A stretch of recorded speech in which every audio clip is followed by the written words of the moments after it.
स्वागतम स्वागतम स्वागतम। नया लेक्चर लेकर आ चुके हैं। आई गेस लेक्चर 5 होने वाला है, जो भी हो पता नहीं।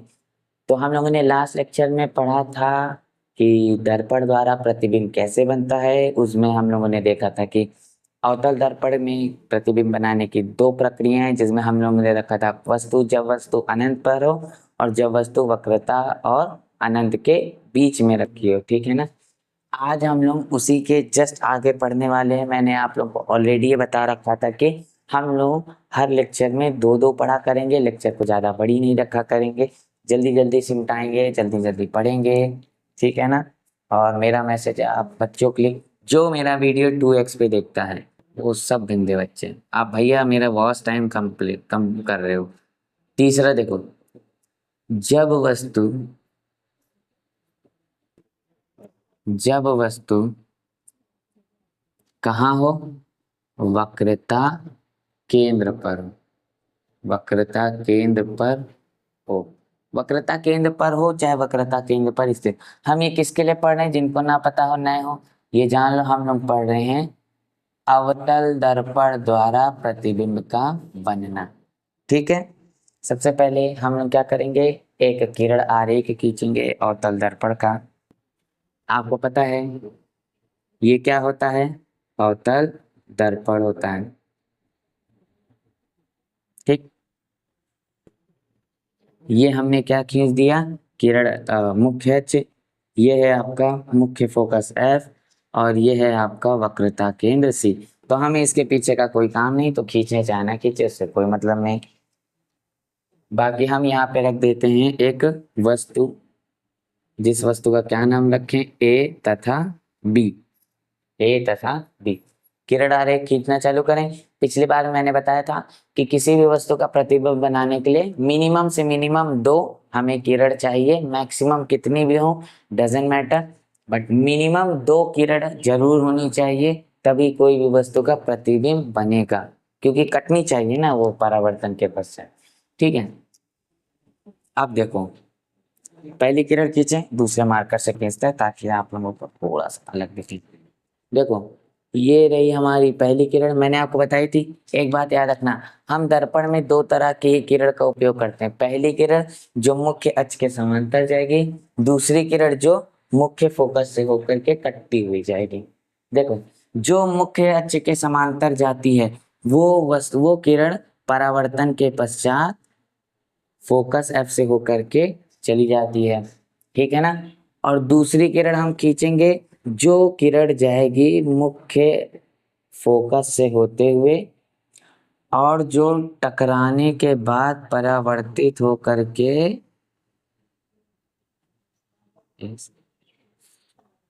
सीधा बनाना पड़ता है, जो टकराने के बाद परावर्तित होकर के यहाँ मिलती।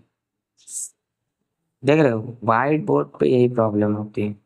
जल्दी जल्दी सब्सक्राइबर बढ़ा, आप एक बड़ी सी यहाँ पे डिजिटल स्क्रीन बोर्ड लगा दें, तो आप लोगों को बताते भी बने।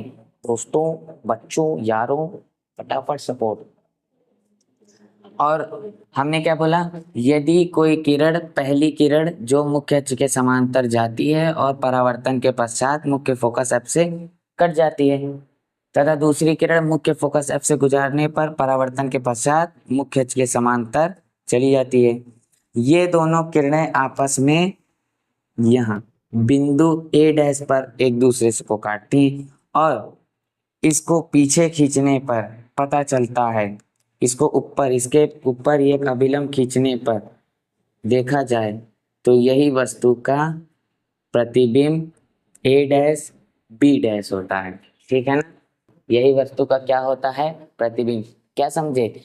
अगर कोई भी वस्तु वक्रता केंद्र सी पर रखी हो, अवतल रखेंगे, वक्रता केंद्र सी पर रखी हो, तो उससे बनने वाला प्रतिबिंब भी वक्रता केंद्र सी पर ही बनता है। और कैसा होता है, दोनों बराबर।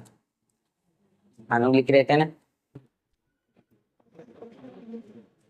अगर अनंत पर वस्तु रखी होगी तो एफ पर बनती है, अगर अनंत तथा सी पर रखी होगी तो एफ और सी के बीच बनती है, और अगर सी पर रखी होगी तो सी पर ही बनेगी। ठीक है। यदि वस्तु वक्रता केंद्र C पर रखी जाती है तो वस्तु का प्रतिबिंब भी वक्रता केंद्र C पर ही बनता है। यहाँ पे मैं लिख दे रहा हूं, वस्तु का प्रतिबिंब C पर बनता है, जो कैसा होता है, वास्तविक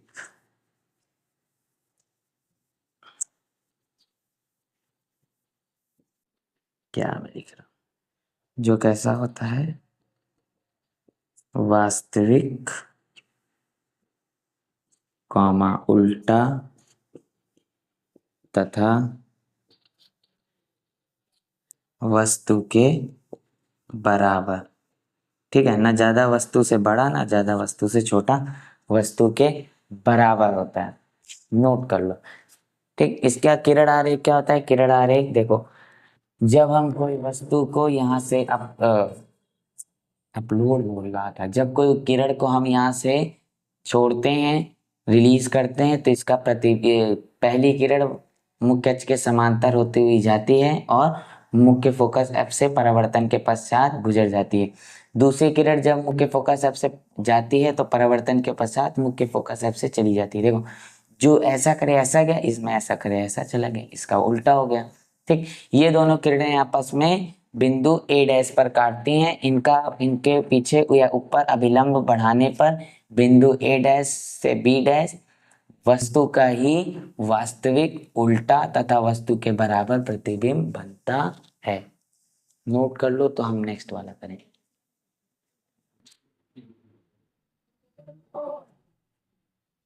बंद कर दिए होंगे चूतिया एक तरीके, बड़ा दिमाग है। Fuck off।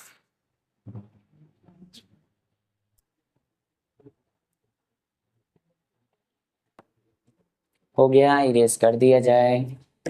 मैं देख रहा हूँ यार, रेड कलर का जो कलर है वो आपको थोड़ा सा लाइटनिंग की वजह से धुंधला धुंधला दिख रहा होगा, है ना? उसको भी फिक्स कर लिया जाएगा, कोशिश कर ली जाएगी। चलो देखो, नेक्स्ट एंड लास्ट आज का नेक्स्ट है आपका, जब वस्तु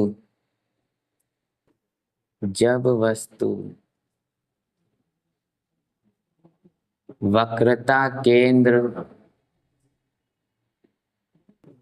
तथा मुख्य फोकस के मध्य हो, यानी कि जब वस्तु वक्रता केंद्र C और मुख्य फोकस F के बीच में रखी हो, तब वस्तु का प्रतिबिंब कहाँ बनता है? चलो इसको पढ़ते हैं।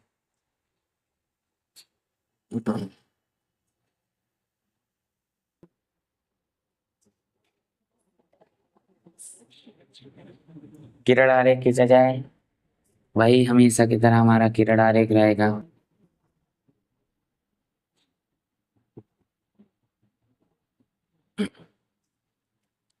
ठीक, ये इसका दर्पण का ध्रुव P, ये हमने क्या खींच दिया, एक तो देखें एक बार कैसा दिख रहा है। अगर आपको थोड़ा थोड़ा धुंधला धुंधला जैसा दिख रहा है, एडजस्ट कर लो। मेरा इंक जो है ना, मार्कर की सभी मार्कर की इंक ऑलमोस्ट खत्म हो गई पढ़ाते पढ़ाते, और इंक नहीं अवेलेबल है। तो जिस दिन अवेलेबल हो जाएगी उस दिन प्रॉपर से आपको दिखेगा। इसीलिए मैं हर चीज एकदम प्रॉपर बोल बोल के बता रहा हूँ। रहता है तो भी बोलता हूँ, नहीं रहता तो भी बोलता हूँ, ताकि आप लोग को बिल्कुल भी प्रॉब्लम ना। यहाँ पर है आपका मुख्य फोकस है और यहाँ पर है वक्रता केंद्र C। इसके इस तरफ का हमें कोई काम नहीं है, लेकिन बना लेते हैं वस्तु का प्रतिबिंब यही बनेगा। देखो, हमने क्या बोला, यदि जब वस्तु वक्रता केंद्र C तथा मुख्य फोकस F के मध्य रखा हो तो वस्तु का प्रतिबिंब कैसे बनता है? थोड़ा ऐसे रखते हैं। अच्छा, अगर आप में से किसी को मैं फिर से पूछ रहा हूँ, किरण आरेख खींचना नहीं आता है, इसको प्रॉपर तरीकों से बनाना नहीं आता है, सीखना है, तो मुझे फटाफट कमेंट करके बता दो। मैं इसके लिए एक अलग से अपने क्या कहते हैं आईपैड पे या फिर कॉपी पे बना करके कैसे प्रॉपर बनाते हैं इसका वीडियो डाल दूंगा, ठीक है, रिकॉर्डिंग डाल दूंगा, स्क्रीन रिकॉर्डिंग जो होती है। अब देखो ध्यान से, देखो अब हम लोग यहाँ से किरण आरेख निकालेंगे।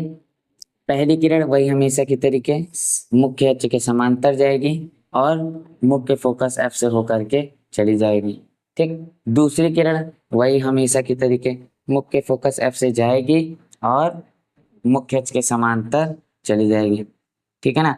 अगर देखा जाए तो ये दोनों बिंदु, ये दोनों किरणें आपस में मुख्य वक्रता केंद्र सी तथा अनंत के बीचों बीच बनते हैं ए डैश बी डैश पर। अब इतना तो आप लोग समझ ही गए होंगे, ठीक है ना। दूसरी चीज हमने क्या देखा, दूसरी चीज हमने ये देखा, ये भी वास्तविक है, ये भी उल्टा है, परंतु ये वस्तु से, देखो होगा, कॉल आ गया था मेरा। अब ध्यान से, हम लोग क्या बात कर रहे थे, फिर से एक बार दोहराते हैं। जब हमने, अच्छा वस्तु का तो नामकरण ही नहीं करा, ओ माय गॉड। एपी हमने क्या बोला, हमने एक अवतल दर्पण पर एक वस्तु वक्रता केंद्र सी तथा मुख्य फोकस एफ के मध्य रखी, क्या ए बी वस्तु रखी, ठीक। ए बी वस्तु से हमने पहली किरण गुजारी जो मुख्य अक्ष के समांतर गई और वहां से टकराकर मुख्य फोकस एफ से होते हुए चली गई।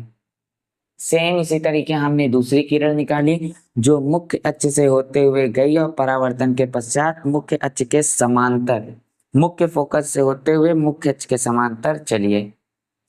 पीछे देखने पर ये दोनों किरणें आपस में बिंदु ए पर मिलती हैं और इसी से मुख्य अक्ष पर अभिलंब खींचने पर, लंब बोल रहा था, मुख्य फोकस पर, मुख्य अक्ष पर अभिलंब खींचने पर ये दोनों किरणें आपस में बिंदु ए डैश पर काटती हैं और यही वस्तु का क्या है, वास्तविक उल्टा तथा वस्तु से बड़ा प्रतिबिंब। हमने क्या बोला, हमने ये बोला कि वस्तु प्रतिबिंब के बारे में एक ऐसा है, वास्तविक उल्टा तथा वस्तु से बड़ा। ये आपको मेन याद रखना है। ये जो मैंने आपको बाकी के इसके 3 बताए, यानी टोटल 4 के बारे में बता दिए, ये चारों के बारे में आपको दिमाग में बैठा लेने, ठीक है ना। एग्जाम में ये ज्यादातर पूछता है और मेन यही देखते हैं, एग्जामिनर जो होते हैं वो यही देखते हैं कि आपने ये सही लिखा है कि नहीं, ये सही बनाया है कि नहीं। क्योंकि फिर किरण आरेख जो होती है ना, वो जो उसके बारे में रचना लिखी जाती है, रचना तो आप कुछ भी लिख दोगे चल जाएगा, ठीक है ना। आज की लेक्चर यहीं तक रखते हैं, इसके आगे का हम लोग अगले नेक्स्ट पार्ट में देखेंगे, बाकी का 5 और 6, ठीक है ना। तब तक के लिए बाय बाय।